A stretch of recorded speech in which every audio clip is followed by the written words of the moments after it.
Subscribe कीजिए नित्य भजन माला को और प्रेस कीजिए बेल आइकॉन हमारी वीडियो सबसे पहले देखने के लिए। Thank you.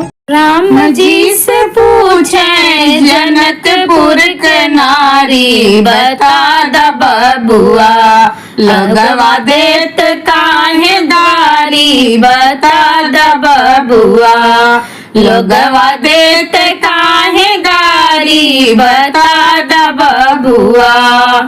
हम कहाँ से पूछी लाए हो धनुषधारी, हम तो हसे पूछी लाहे हो धनुषधारी, कावे ही राजा के तीन तीन गो नारी, बता द बबुआ लगवा देत काहे गारी, बता द बबुआ लगवा देत काहे गारी, बता द बबुआ।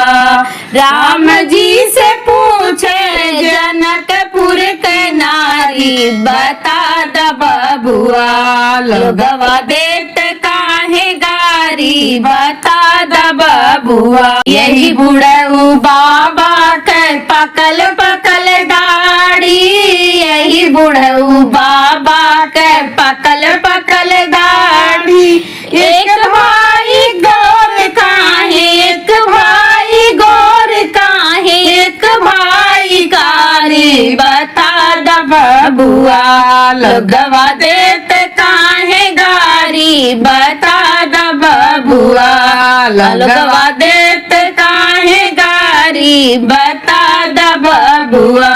राम जी से पूछे जनकपुर के नारी, बता द बबुआ लगवा देत काहे